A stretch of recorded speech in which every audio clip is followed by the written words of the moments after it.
Good morning. Good morning না বলে বলো গুড ইভিনিং। কয়টা বাজে? কয়টার বাজবে? 7:30টার মতো বাজে। কফি খাও। আর তোমার কফির পাশে একটা বিল স্টেটমেন্ট আছে। কিসের বিল? ক্রেডিট কার্ডের। ক্রেডিট কার্ডের বিল আমার দেখতে হবে কেন? আমাকে এজন্য দেখতে হবে যে বিল অ্যামাউন্টটা অনেক বেশি, 7,25,930। তো আমাকে জানতে হবে যে এত এত টাকা তুমি কোথায় উড়াচ্ছ। সিলি ম্যাটার নিয়ে আমার সাথে কথা বলার জন্য ঘুমটা ভাঙালে। Silly matter. Of course silly matter. ঠিক আছে, তাহলে এই টাকাটা তুমি আমাকে নিজের যোগ্যতা অর্জন করে দেখো। মানে তোমার ক্রেডিট কার্ডের পুরো বিলের 25,000 টাকা আমাকে নিজের যোগ্যতা অর্জন করে দেখো। বাবা, যদি তুমি পারো তাহলে সবকিছু যেভাবে চলছে সেভাবে চলবে, আর যদি না পারো যদি না পারি তো? আমি আমার সমস্ত প্রপার্টি ট্রাস্টকে দান করে দেবো। আমি চাই না আমার এই কষ্ট করে আয় করা সম্পদগুলো কেউ অপচয় করুক। সিরিয়াস? আমার দুটো শর্ত আছে। প্রথমত হলো তুমি এই কাজ করার জন্য বন্ধু বান্ধব আত্মীয় স্বজন কারোর কাছ থেকে কোনো হেল্প নিতে পারবে না। তোমাকে এই পুরো টাকাটাই হলো নিজের যোগ্যতা অর্জন করতে হয়। তোমার হাতে সময় থাকছে 2 মাস। প্রিলিমিনারি ইনভেস্টমেন্টের জন্য আমি তোমাকে 10,000 টাকা দিচ্ছি। মনে প্রশ্ন আসতে পারে কেন? যে আমি যখন এই শহরে প্রথম পাড়া তখন আমার পকেটে 100 টাকা ছিল, আর আমি তোমাকে 10,000 দিই। মনে করো যে আমাকে চিট করবে, ভুল করবে, আর আমার লোক কিন্তু তোমাকে নজরে রাখবে। তুমি কি আমাকে চ্যালেঞ্জ করছো বাবা? তোমার কি মনে হয়? 25,000 টাকা I will earn it like this. Then on it. কাল সকালে তুমি বাড়ি থেকে বেরিয়ে যাবে। Good luck. দেশে আমার মাথা কিন্তু খুব খারাপ হয়েছে, আমি প্রচন্ড রেগে আছি। আমি বুঝলাম না, আমি বাসা থেকে বের হয়েছি, আপনি আজকে থেকে আমাকে ফলো করছেন কেন? Sorry sir. আমি জানি আপনি বাবার খুব বিশ্বস্ত লোক। এখন আমি আপনাকে কিছু কথা বলবো, আমি টাকাটা ম্যানেজ করে ফেলবো কোনো একটা ফ্রেন্ডের কাছ থেকে। আপনি বাবাকে এসব কিছুই জানাবেন না। আপনি বাবাকে বলবেন যে আমি কত আছি আর কোনো একটা ছোটখাটো জব টপ করছি, ঠিক 2 মাস পর আমি আপনাকে একটা চেক সাইন করে দিব। সে অ্যামাউন্টটা হচ্ছে 2 লাখ। Sorry sir. জান 5 lakh deal final. Extremely sorry sir. আপনার কি মনে হয় আমি তার একমাত্র সন্তান? 2 দিন পরে কিন্তু বাবার সমস্ত কিছু আমার কাছে, তখন কিন্তু আপনার ওকে ফেস করতে হবে। Sorry sir. কিসের সরি স্যার? সরি স্যার, আমি কি বলছি আপনি বুঝতে পারছেন না? স্যার আমি বুঝতে পারছি, আপনি বুঝতে পারছেন না। আমি কখনোই আপনার বাবার কাছে মিথ্যে বলতে পারবো না। স্যার আপনাকে একটা কথা বলি, নিতে না নেমে কখনো সাঁতার শেখা যায়। এটা ভাবছেন কোনো না কোনো ভাবে আপনি টাকাটা ম্যানেজ করে ফেলবেন, এটা ভাবছেন না। আর কয়েক ঘন্টা পর আপনার থাকার জায়গাটাও থাকছে না। দুই ভাই থাকবো না একসাথে। এখানে একটা পেইং গেস্ট পেয়েছি, তুই একটা পরিবারের সাথে থাকবি, থাকা খাওয়ার খরচ দিবে আর কি। হ্যালো, পেইং গেস্টের বিজ্ঞাপন দেখে আপনাকে কল করলাম। জি বলেন। বাসাটা কয়তলা? এই দোতলায়, ভাড়া কত? থাকা খাওয়া মিলে 5,000 টাকা। এখানে না লেখা আছে যে আগামী মাস থেকে ভাড়া দিবেন, কিন্তু আজকে কি ওঠা সম্ভব? বাসা না দেখে আপনি কি করেন? আমি আসলে কিছু করি না। কিছু মনে করবেন না ভাই, আসলে বেকার কাউকে ভাড়া দিতে চাচ্ছি না। আমি কিন্তু ভদ্র ফ্যামিলির ছেলে, আমি অ্যাডভান্স দিয়ে উঠবো। আজকে আসলে উঠতে হবে, আমার আসলে থাকার জায়গা খুব দরকার। আপনি একটা কাজ করেন, বিকেলে থেকে আপনি আমার বাসায় আসেন। কোনো অসুবিধা নেই, আমি চলে আসবো। দেখো বাবা, তোমাকে দেখে ভদ্র পরিবারের সন্তান বলেই মনে হচ্ছে। তোমার কোনো চাকরি বাকরি এখনো হয়নি, কিন্তু খুব ঝামেলা হয়ে যাবে। আপনি একদম টেনশন করবেন না, মানে বিশ্বাস রাখতে পারেন, আমি কোনো ঝামেলা করবো না। আমি আসলে খুব একটা বিপদে পড়েছি। এনিহাও আমাকে একটা চাকরি ম্যানেজ করতে হবে। মানে আমার বাবার একটা জমি আছে, চেয়ারম্যান ওনার কাছে আসলে জমিটা বন্ধক রাখা, টাকা দিয়ে জমিটা ছাড়াতে হবে, মাসের মধ্যেই ওই টাকাটা শোধ করতে হবে। তাই আমি আপনার কাছে একটা হেল্প চাচ্ছি, আমাকে প্লিজ একটু থাকার জায়গা দিন এখানে, আমাকে প্লিজ এই সাহায্যটুকু করুন। আমাদের দুটা কেউ আসলে তুমি থাকুক আপাতত। এটা আপনার রুম, ছোট ভাই শৈবালের সাথে আপনার শেয়ার করতে হবে। কিছু লাগলে আমাকে জানাবেন। আসসালামু আলাইকুম ভাইয়া। ওয়ালাইকুম আসসালাম। আমি শৈবাল, আমি ফারাজ।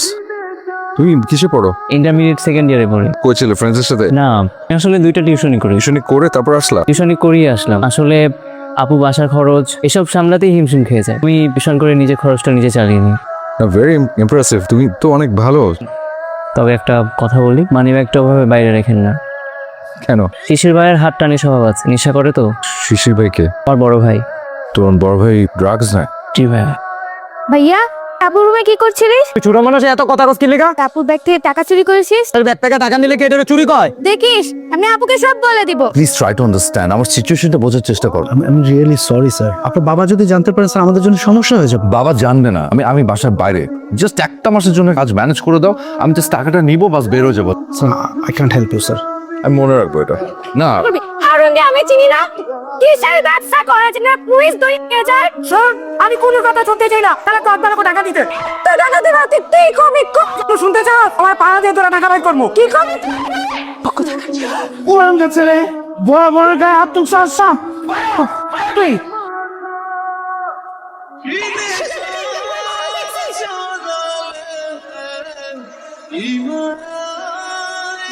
কই ছিলি? খাইছিস কিছু? বসান, খাবার দিচ্ছি।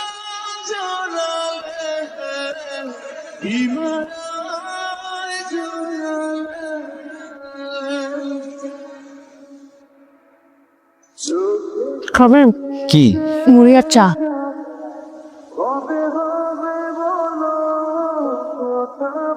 কি খবর আপনার চাকরি বাকরির? পেয়েছেন? না আপনার সিভি রেডি আছে? আপনি চাকরি করে সেখানে সেলসের কিছু লোক খুঁজছে, সিভি রেডি থাকলে আপনি সেখানে ড্রপ করতে পারি। আচ্ছা, আমি রেডি করে দেবো। স্যালারি মোটামুটি ভালোই। এখানে আমার সিভিটা আছে। Thank you. আমি ঘুমাচ্ছেন? না, কালকে একটু আপনার আমার সাথে আমাদের অফিসে যেতে হবে, ম্যানেজার একটু আপনাকে ডেকেছেন। Thank you.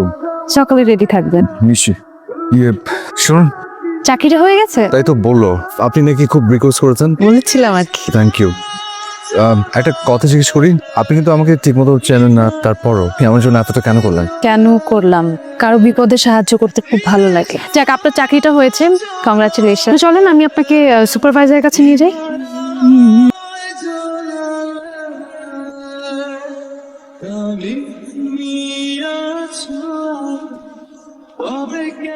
কিছু বলবেন?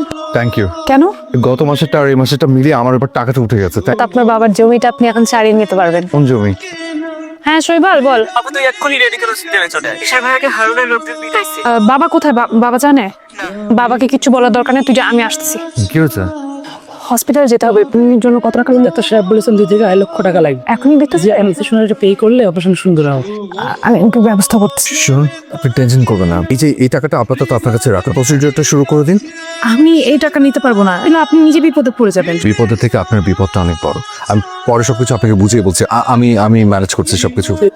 আপনি থাকুন এখানে। আমি জানি আমি বাবাকে ফোন দিলে বাবা ফোনটা ধরবে না। আপনি প্লিজ বাবাকে একটা কল দেন। বলো। বাবা, আমার 3 লাখ টাকা লাগবে। I want that money right now. Please টাকাটা আমাকে একটু পাঠান, আমি আর কিছু চাই না। ইমতিয়াজ, কি হয়েছে বলো তো? আপনার ছেলে মানুষ হয়ে ঘরে ফিরতে চাচ্ছে, টাকাটা দিয়ে দেন। আচ্ছা ঠিক আছে, ওখানে কি করতে হবে তুমি দেখো। এটা আমার কার্ড। পেশেন্টের যেন কোনো অবস্থাতেই কোনো প্রবলেম না হয়। ম্যাডাম, একদম চিন্তা করবেন না, এই ব্যাপারটা আমরা দেখছি। তাহলে আমরা আপনাদের খেলার একটা অংশ ছিলাম। খেলার অংশ ছিলেন না, বরং আমার জীবনের অংশ ছিলেন। মানে আপনি আমাকে শিখিয়েছেন জীবনের মানে কি। এটা ঠিক যে আমি আপনাদেরকে অনেক মিথ্যে বলেছি, পরিচয় গোপন করেছি। আসলে আমার কাছে অন্য কোনো অপশনস ছিল না।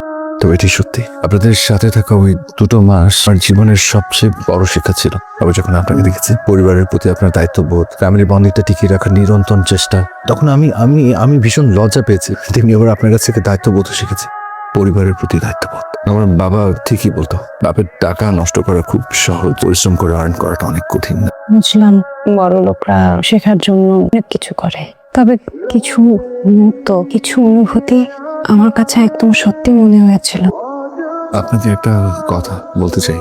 আমার মনে হয় কথাটা আপনার জানা দরকার। আপনার পরিবার, আপনি আমাকে একটা আলো দেখিয়েছেন। সেই আলোটার হাত ধরে আমার জীবনের বাকিটা পথ হাঁটতে চাই।